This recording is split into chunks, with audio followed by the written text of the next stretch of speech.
Welcome to the set of Slither.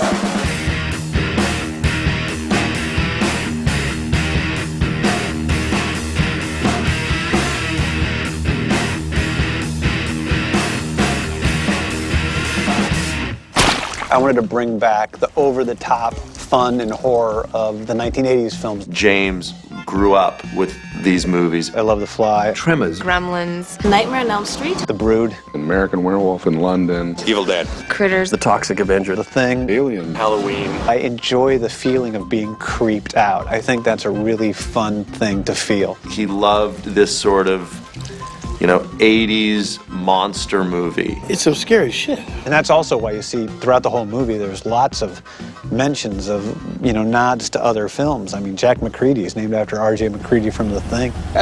All the cops have the last names of great directors, and all the shops, the meat that Grant tears open is Brundle's meat, which is, Seth Brundle from The Fly.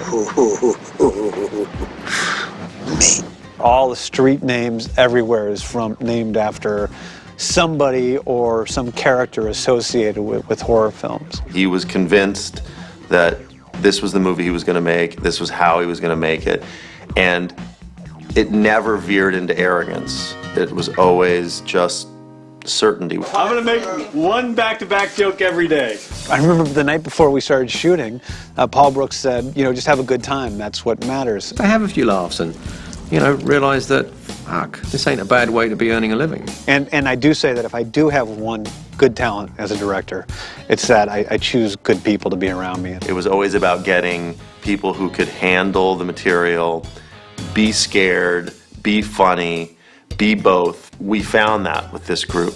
James Gunn has put together a really good cast. And they're also the funniest group of people I've ever worked with, and that's pretty rare that you're making a gory horror movie, and yet it's the funniest people you've ever worked with. You know what happens when you're on a movie set and you're having a really good time?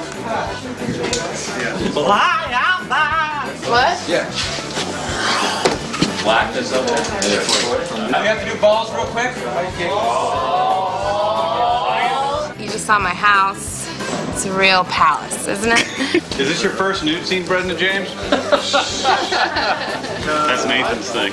Shut up. Yeah. So sorry, dude. You got like Michael Rooker was a very cool choice. He's the first guy we cast. They sent the script to me. I read the script, and it was quite interesting, and it was definitely fun and funny. I've been a big fan of Rooker's acting for a long time, and I've wanted to cast him in something for as far back as I can remember. I like people who like me, so he was a big fan, so I said, I'm coming in. Michael Rooker comes to set every day, and he has this ball of energy. And he's just a big honking hulk of a man, and he's out there just ready to have fun, and I'm gonna give it 110%, don't you know? And to see him have to sit and be very zen and still, I just felt for him. I just knew this guy's kind of in pain, and it can't be comfortable at all. It's damn right tough. What you doing back here, honey? Elizabeth Banks came in and read for Starla, and she was one of the first people we auditioned in LA. I nearly got on my knees and bowed. He told me that he met some waitress in like a Denny's named Starla, and that's who my character's named after. A lot of actresses, I don't think, got it. And Elizabeth got it right off the bat. And she read, and she was Starla, and I was really overjoyed. Working with James Gunn, my true love, is a dream job. Isn't it true that you beat me a couple times because you didn't think my performance was up to snuff? Well, I mean, James Gunn is clearly in love with me. your performance so uniformly awful. Yeah. Is slightly less awful after a good flogging. I mean, I think that's obvious for anyone to see. Yeah, that's what I said. I have welts on my back. See, I told you, the flogging works. We're madly, madly in love. Pliers on the toenails. Oh, that. I can think of some crazy things he can do with himself, but sexual things. I really like when you put the Tabasco and then you suck it back off. That makes me really happy, Okay, too. we're in a really weird area now. Excuse me. And we got lucky a couple times. I mean, with Tanya Saunier, who plays Kylie, we were planning to go to L.A., and we read a whole lot of people from L.A. To get that role right. I thought it'd be great. I thought, yeah, it'd be totally something different I've never done before. When you're doing it every time, your mouth is like more like... What is that? That's what your face is making. Like that? She's a very unusual actress for someone that age, because they usually act so hard, and I didn't want any acting in the film. I wanted people to be real. No, they're not my parents. They're trying to trick you. The worms are in their brains. I've worked with Greg Henry before, and I'm a fan of his already. Anybody else eat the fish? You got a little something right here. I ate. There's a little shellfish. At the very end of the day, he came in very late, and he read, and he was amazing. I mean, I laughed the whole time. Goddamn brain is exploding like a water balloon. The worms driving my friends around like they're goddamn skin cars. People are spitting acid at me, turning you into cottage cheese, and now there's no fucking goddamn Mr. Pibb. When I read the movie, I was just giggling and laughing out loud. I mean, I just had such a great time reading it. So Nathan had to come busting through the door, and then I was supposed to grab his leg and beg for him to kill me. And he'd been doing that with just the script person or the stand-in. Brian came to me, the first AD, and he was whispering, saying, "We want to put you in this. We want to put you over here, put you in, and they don't know you're going to be there, so everybody be quiet." And this was the first time I'd come on the set with this makeup. It was the first time any of the crew had seen anybody, and it's pretty horrifying, giant growth that's happened here that swells and pulsates and kill me, party, please. I don't know if he was as together in that particular close-up as he wanted to be.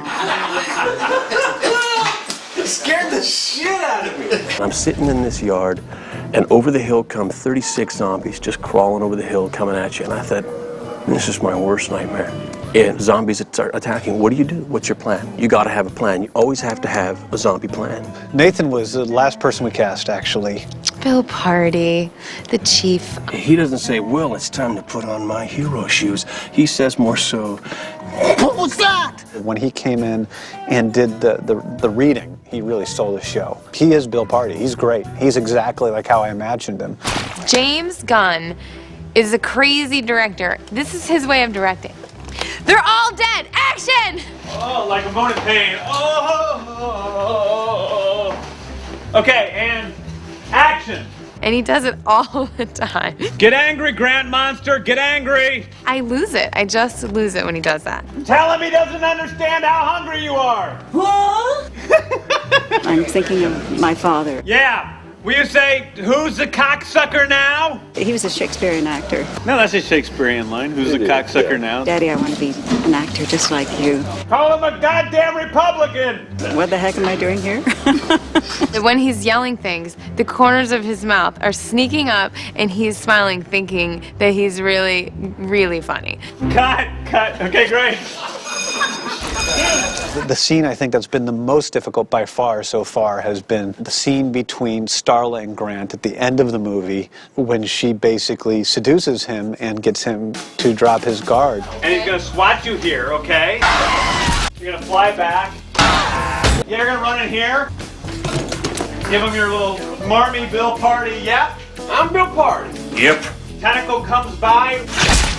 Bam! Slaps it out of your hand. Shit. The tentacle comes up here.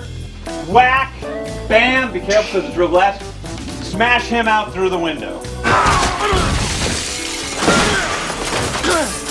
So much of it is just this technical stuff that it's quite exhausting. James always wanted to make one of these movies. Not better than the other movies, not, but just his version of it. He knows the genre very well, and he's a very complete writer. You have to like the characters. You have to give them a life beyond just being, fodder for death. I really saw the whole movie as this love story, and I saw it sort of as Beauty and the Beast, and a little bit of Fay Ray and King Kong. You've been alone so long, I can't even imagine, I bet. With the tentacles wrapped around me, it always just reminds me of King Kong's hand and her sitting in the hand. When Elizabeth Banks was doing her speech the other day, I was sitting next to the monitor crying because she was doing such a great job, and I love that character. But I feel for the long one, too. I really like the character of, I like the monster. He's experiencing love for the first time.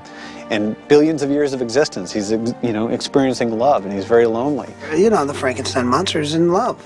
He's in love. Yeah. Beautiful, isn't it? Again, another scene almost exactly like Terms of Endearment. I really missed like what the real dirty and grittiness and grime of old prosthetic effects. Sometimes when you're in the dark movie theater and they do the build-up and the suspense, and you see this creature, if you don't believe it's there, if one little hint says, you know, I was fakely created in the computer, you're kind of not intimately involved anymore. And even if it doesn't look real, it still is something there that's a work of art in a way. That boil is going to upstage everything I do. Marks.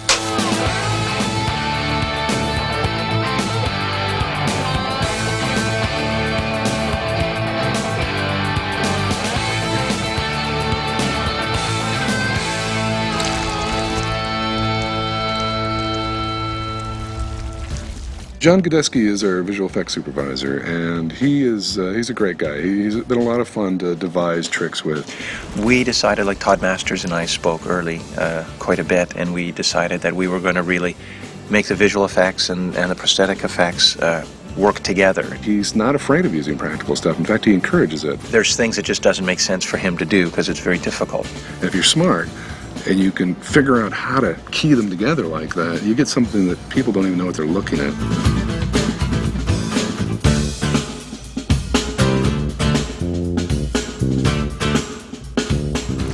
I'm having a bath. She's relaxing.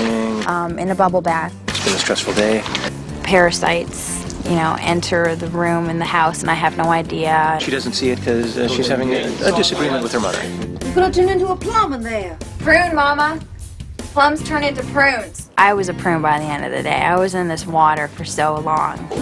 This is the first thing I thought of in this movie. This is what made me want to do it. It was this particular image. Because I thought it was scary and pretty gross. He told me that, and I was like, wow, okay, this is going to be fun. We'll do it once with just this mouthpiece in. Okay. Then we'll do it once without the mouthpiece in, and you try and remember the form the mouth was in. The parasite is entering my mouth, right? And it's CGI crawls up my back and gets inside.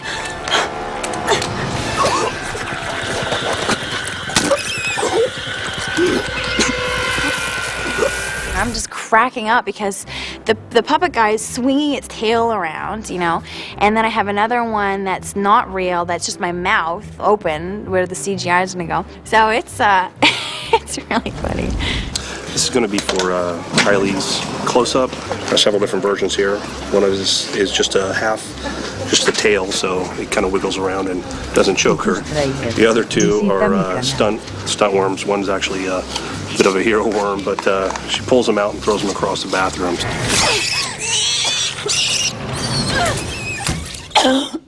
These are made from it's a hot melt vinyl. It's really stretchy, really pliable, perfectly safe for in the mouth.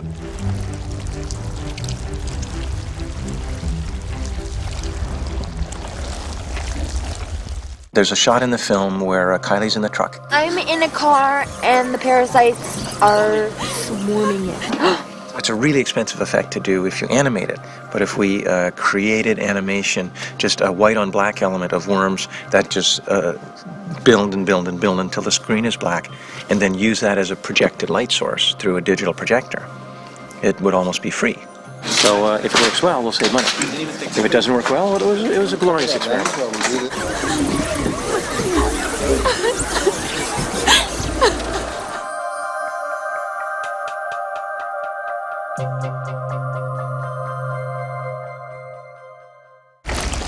There's been a number of programs I've been involved with where people have had to either take off weight or put some on. But this is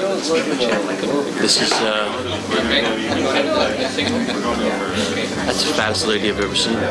You look like you've been eating a lot of health food lately. Anytime you make a huge flesh ball that has an opening in it, someone's going to say, that kind of looks like my ex-wife, you know? She's a whole lot of woman. I don't think that can be denied. No. Believe me, there's a lot of sick people in the world. There's going to be a lot of people that are going to love this. At the very beginning, he always said that it had to be this. We all kind of like sketched a bunch of things that were more realistically based, and he really wanted this big ball. This little head on this giant, James and the Giant Peach, body. She started out as like kind of a big pregnant beast, right? And then she got rounder and rounder, and every time we put some kind of fold in her, he said, nope, round. We kind of almost wanted to design them away from that to kind of bring it more closer to reality, and it really came to this, you know, this bizarre round ball and just very realistically rendered. I think one direction was she should look like a big pregnant belly with the belly button as an Audi where her head is. It was a hard design job for the effects guys. Maybe. It might be an Audi, but you could park a Porsche in her. Dude, she's right here. I am not an animal. What is it? Is there something wrong with me? I'll tell you right now. It's a good script, you should read it. Something's wrong with me. Something's wrong with me, yeah. In every movie, as a producer, there's a moment where I feel like we have our movie. And that, for me, was the Brenda moment. Something's wrong with me. Yeah. You know, it's like a signature moment, you know, for me.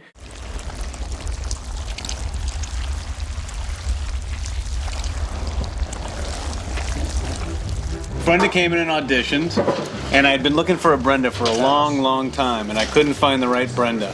And she finally came in, and I was so happy to have her. I got down on my knees and worshipped her. But the problem was that she only read the first scene in the movie before she was cast, correct? Yes. Which was a nice little bar pickup scene between her and Grant. I think that happens a lot, is that, you know, people come in and they think, you know, I'm going to read this part, so I'll just read the scene that I'm reading. Well, I had to go for a prosthetics test in Los Angeles, and I didn't have time to really... What do you think the prosthetics were for? But I wasn't quite sure. I heard something about an impregnation, and I thought, oh, okay, and I didn't quite know what prosthetics were, which was another problem. So on the airplane, I decided maybe I should read the script and see what I got myself into.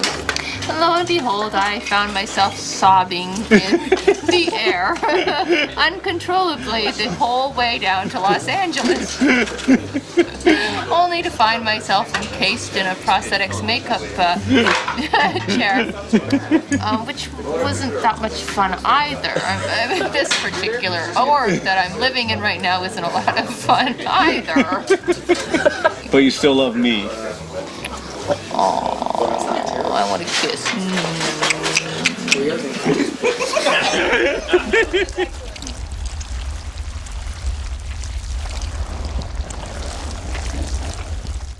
The spot up here is where our actress, who's also named Brenda, sits. Forward, leaning on this, head out there, and she just kind of braces herself. Oh. There we are. Cool. Okay, let me get comfortable. Right here, we've got hand controls tied over there, so if you actually look at close details on the film, you can see that she's grabbing at things. Sometimes she's grabbing for pieces of meat. At the front are all kinds of air tubules that, when controlled by our pneumatics at the back, it's like being the Phantom of the Opera. Make it look like there's slithering creatures inside her, which are the parasites that explode out of her. When she is writhing in pain at the end, we're just sloshing her forward with every single move. It's quite violent. And of course, our actress is in the middle writhing away. It's tons of fun for her. Little fuckers are tearing me apart! Cut! Are you good? Yeah. Great. It's nice as a filmmaker to see something come out just like you pictured it, because that's what it's all about. This is very much like what I imagined. We best get you a hospital right quick. What the hell are they gonna do with her in the hospital, Bill? This is kind of my favorite scene in the movie. On the page. I think it's just the most unique.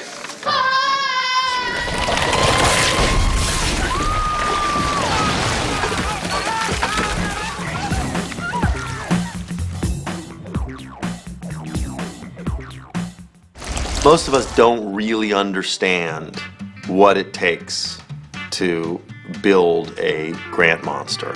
Michael, he has a whole transformation. This last makeup is actually quite abusive. He's expanded and he's taken over the house. He's literally the man of the house. He goes through, I want to say, 3 hours of makeup just to get that stuff on, 2 hours just to get it all off. I remember one day he was in makeup for, I think, 18 and a half, 19 hours. You guys, you can go have some lunch. I'll be right with you. The first time I tried it, it left me with a kind of a kink in my head. It's about, I don't know, 30, 60, 80 pounds of makeup on his head. Oh man, look, all the balance is gone now. Yeah, I've been seeing a masseuse every day after work or before work. He's a trooper. I mean, the guy is a freaking trooper. You know what? I've never done anything like this before, so it's new and fresh and fun for one movie, maybe. Yeah.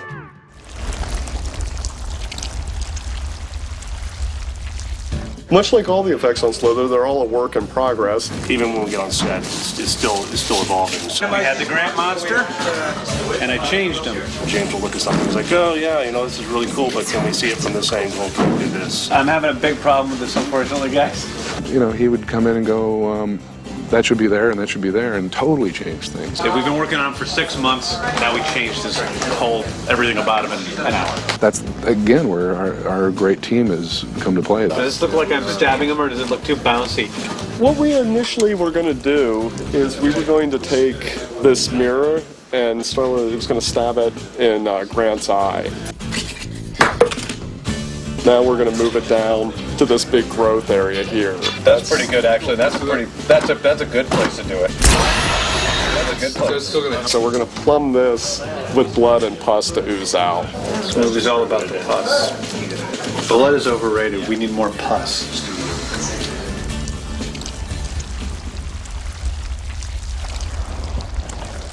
90% of what makes that scene work are the performances of Michael Rooker and Elizabeth Banks. And yet 90% of making it, or more, has to do with where are the fucking tentacles all the time and how are they moving behind her? Are they puppets or are they CGI? The best way to do it is to mix mediums, to mix practical with digital. There's things that prosthetics do really well, and there's things that visual effects do really well, and we were going to, right from the planning stage, complement each other. Sometimes you got physics and, some sort of performance aspects that you're not necessarily going to get at a practical level, or it might be simpler to do on a CG level. Most of our work on the Grant House monster would be, animating the tentacles, doing various actions, picking up Starla, throwing her against the stereo, throwing her against the bookshelves, throwing the couch at Kylie. He's throwing a lot. Fortunately, the stuff that CG cannot do is kind of the stuff that practical's really good at, like having something actually physically there on set. Practical. One of the things that we went to Todd and Dan with was the idea of giving this creature a real biology. I mean, that's what separates a cheesy B monster from something like Alien. Well, a really cool thing we've been doing on this show is all our tentacles, tubules, and that are basically set up with this clear outer skin. We wanted to see all those things and see how they work and see the layers and see the organicness of, organics. That didn't make any sense. To me, like in nature, nothing is just a static thing that's painted. Everything is in layers. And, you have your skin layer, your muscles, your blood, and that's where the realism comes from.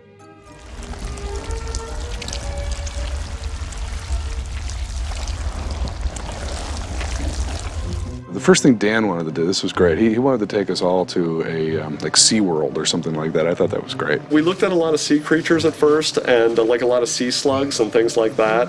We took that and mixed it with this horrifying dermatology book that we had. It's like every possible skin disease in the world. Well, now that is some fucked up shit.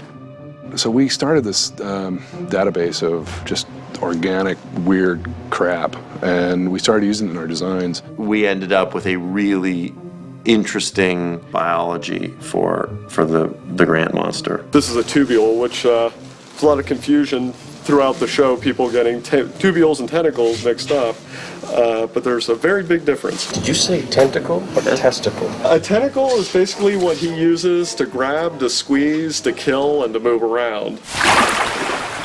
A tubule is what he uses to impregnate. If you get one of them in you, it doesn't do anything. It'll hurt, but it won't turn you into Brenda. If you get two of them in you, it's like the A and B particles going together, then you swell up and turn into the big slug ball. Very big difference between a tubule and a tentacle. Oh, that's awesome.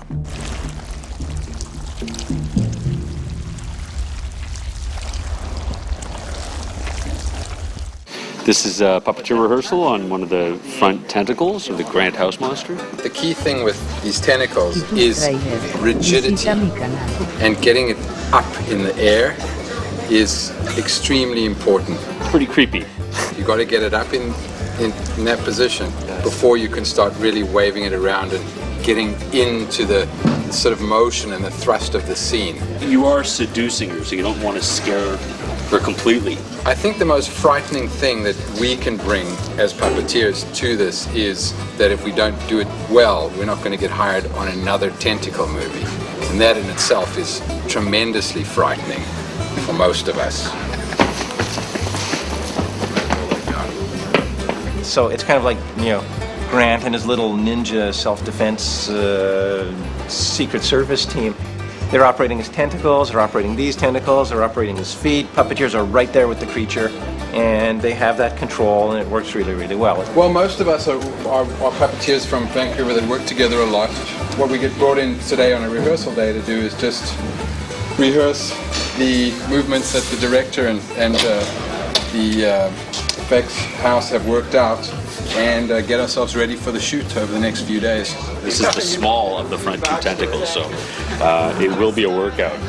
Action! But I'll keep growing till I'm everywhere, till I'm all that is. You can't expect me not to go through some period of adjustment after all these changes. You've done a real nice job decorating, baby. Cut! Great! I think we have a very successful tentacle situation back there. The puppet stuff all functions exceptionally well, and when the stuff functions exceptionally well, it's easy to perform it really well, or easier, absolutely, and that's making it really good for us right now.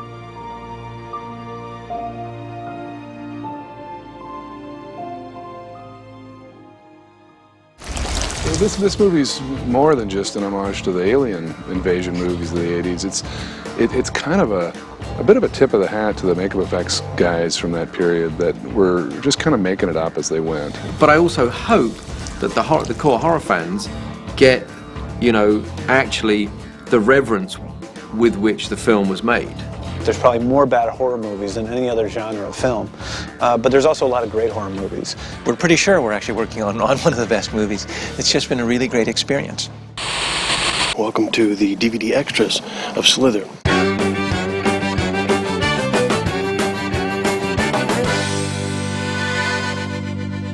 I'm Nathan Fillion. I play Bill Party. Hey everybody, look at me. I'm Bill Party and I'm a fucking asshole. My mantra as my character is I'm Bill Party. I'm Bill Party. I'm Bill Party. I'm Bill Party.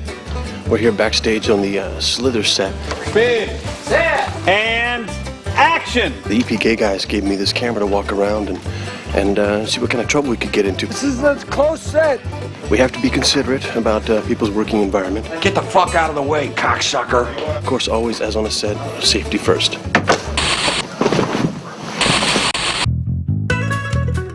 That's like... Hey. Hi. Are you doing Carrie? What? Are you doing Carrie, the sequel? Yeah. Now, tell us a little bit about what you're doing today. I don't know. I'm in a car and the parasites are swarming it. Yeah, I know, I saw that. That was very fast. It's going to be a lot quicker, so you want to crunch down a lot quicker. So we can run a rehearsal if you want. When Nathan's done, we'll run a rehearsal. Oh, right. Jeff, if you had to say it's been the greatest joy to work with any single person on this show, who would you say it was? Well, Kelly Craft Service. I mean Nathan Fillion. I don't hate Groucho. I like Groucho. I think Groucho is very funny. But I hate it when people act like Groucho. It's a phobia. And it's been since I was probably 7 or 8 years old. If somebody acts like Groucho, I flip out. Hey, James, seeing your dreams. Who let you have that camera? You should be on the other side of that thing. Yeah, there was like a union thing, and I had to. I basically got moonlight.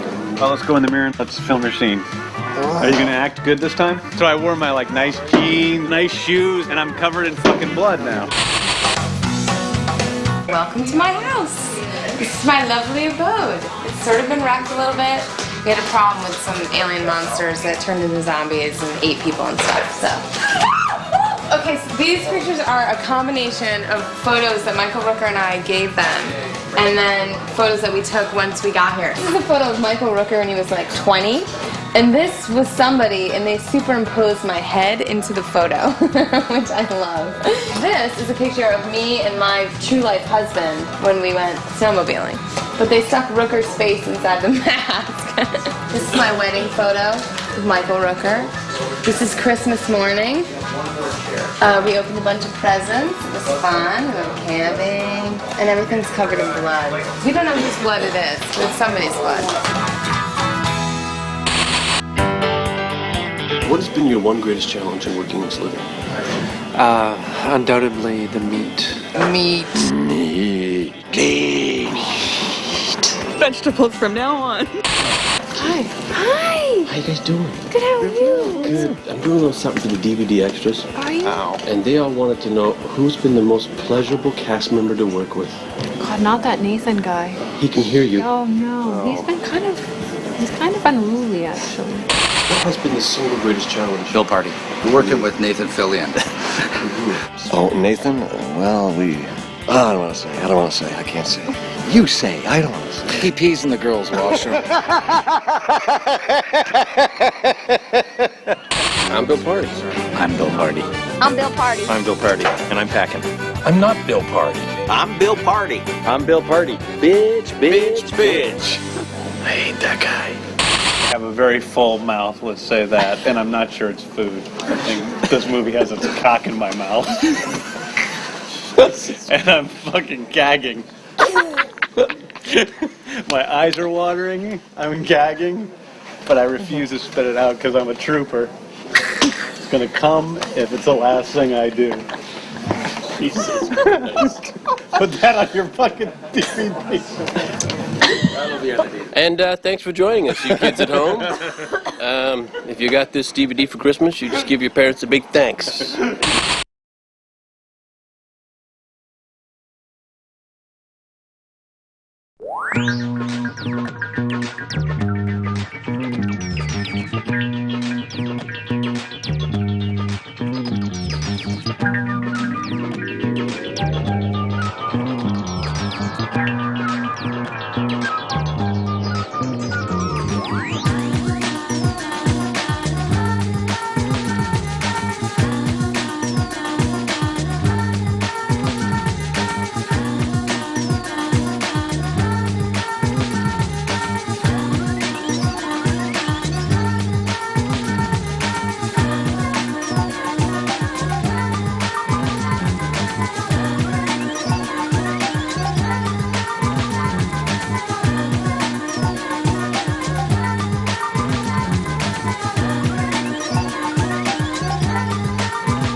tráiler. Visita mi canal.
Hey gang, I'm Kurt Jackson. I take my job very seriously.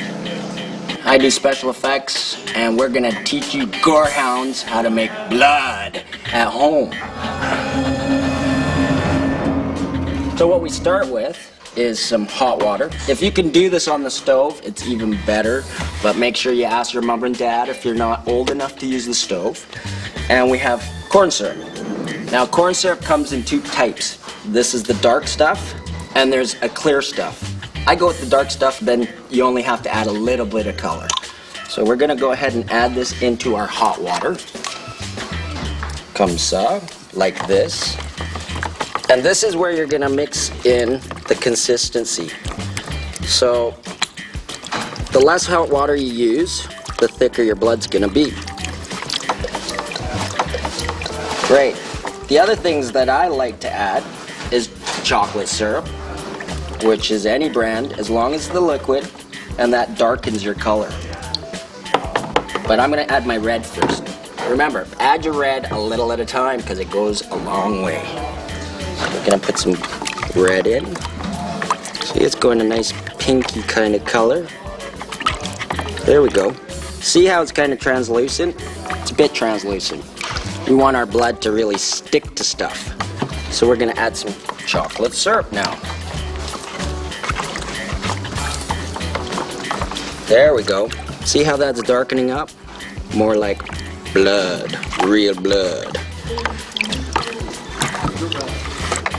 That's pretty good. I'm just gonna add a little bit more and a little bit more red. And do this to your taste, you know. It doesn't have to be red. It could be yellow. You could be making pus. I like watery pusses. Pusses. You could be making all kinds of stuff. It could be green if you wanted to.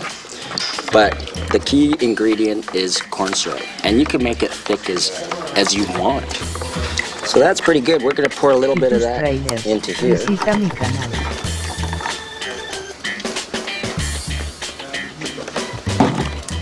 Now this is our homemade blood. This is what we've just made. This is movie blood. Now you can see they've added some other things, some secret ingredients, chemicals in here. I can't put this in my mouth because it's bad. But this is totally safe. Sweet, very good. Now you can do stuff like this. Mom, help, Mom!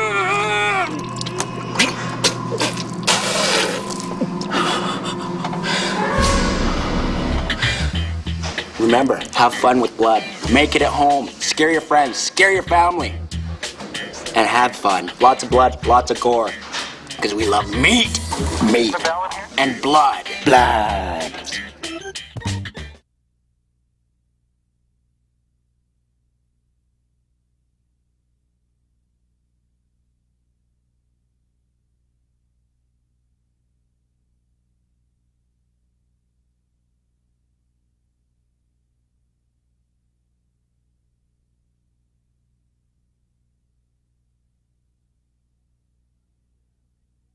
I'm in Vancouver, Canada, British Columbia. I'm on my way to the set of James Gunn's Slither. And this gentleman over here is Phil, and he's driving.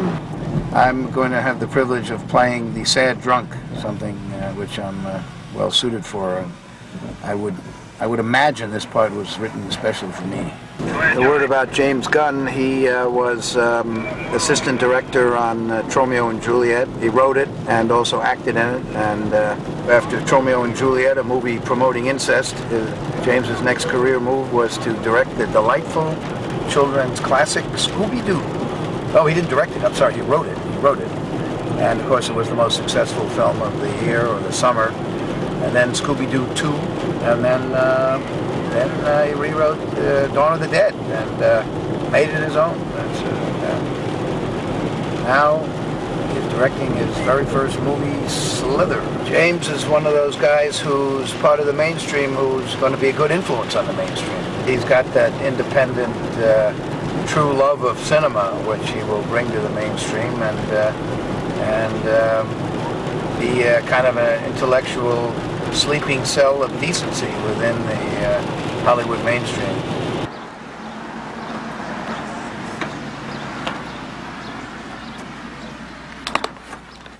Looks like I have a dressing room all to myself here. Look at this. There's a whole stereo system there. I didn't know that. And TV. And looks like a DVD player here. Or, I don't know. And stove. I can cook. I got an icebox. Ooh, this is for one line. One line. Closet. But here's an interesting thing. No hangers. No hangers in the closet. However, there's a broom. So I cannot hang my beautiful, very expensive British jacket up. I cannot, but how beautiful. Look at that. In cabinets, a clock. This is nicer than my home. Chairs. And basically I have one line in James's movie. I say, are you doing anything later? But I'm going to add something. I'm going to say, you're very attractive. Are you doing anything later? I'm going to try to stretch my line a little bit, see if I can get a little more screen time. I remember when we did Romeo and Juliet, James would be very strict about the dialogue, especially if it was the lines that he wrote. Now that he's directing, maybe he will give the actors a little bit more leeway. So, are you doing anything later? Because you're very, very attractive. Oh. Sad drunk. Are maybe. you going to hair? Sorry? Are you going to hair? I saw it, but do you think maybe later on you can help me out with the acting a little bit on my part? Well, if my husband does not direct you properly, I will direct Well, maybe before. I'm a little nervous about okay, sure, when on sure. Romeo and Juliet, James would be very upset if you changed the lines. Oh, he doesn't seem that upset on this. Because to this day, he's hostile to Lemmy, because Lemmy changed the lines in Romeo. But, so if I add a little extra screen time, you think it'll be all right? Just keep talking. Don't stop. Don't stop. All right, so when you have time, maybe you can, because I'm trying to play it drunk, but I don't know how to. Yeah, I'll come by your. Maybe you can help me out. Okay. Yeah, that's good. Bye, Jenna. Bye. I think this is considered a low-budget movie by Hollywood standards. I believe it's somewhere in the $20 million zone, but based on the number of vehicles, it's quite a. Considering Troma usually has one small truck and a couple of rental cars, this is pretty enormous. Imagine what an 80 million. Imagine this is apparently only 20 million US dollars. Imagine what an 80 million, the typical Hollywood budget would be. Where are we headed, Karen? What is this? What's this department? Oh my, hey, it's hair and makeup.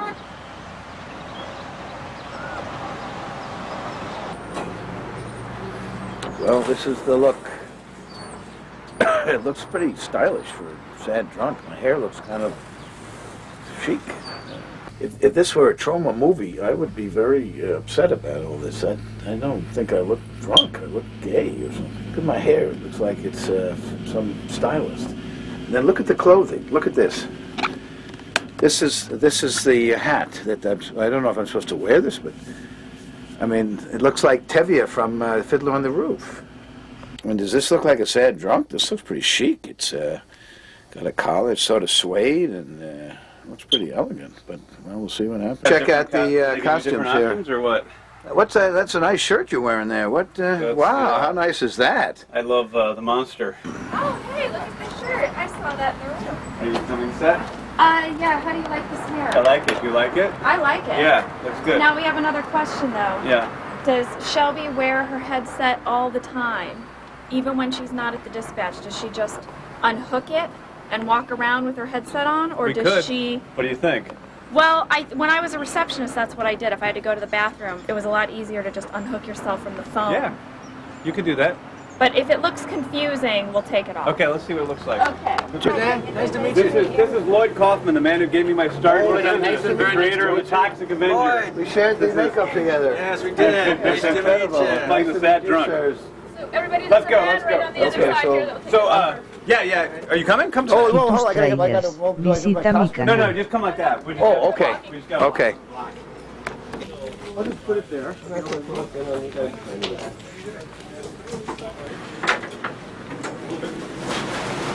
So the set is in here. This is where the set is. And looks like they built the exterior. Very cool. I can't really see it much. You can't go that far. I'm looking at it like that. Shelby, that's your area over there. Sad drunk, you'll be here in handcuffs. Doke. One over here. Actually, I might turn you around. Here. Are you nervous? You're on camera. Guys? Yes. I'm shy and unaccustomed to the spotlight. Folks, can I just check? How is it with James? He's probably walking right through. Working with Tell James? us the real James guy. The best way I could describe James is something like a mad genius without the genius. An autistic savant, but without the savant. He's a heavy drinker and a good kisser. And I don't think you can ask much more of a director. You'd be axing too much. Wow. Just so you dart for him, and you kind of block him, but walk with him a little bit more, okay? As you're talking to him, but slow him down. Okay. And then I want you to get here on when you give him the sort of threat about his job.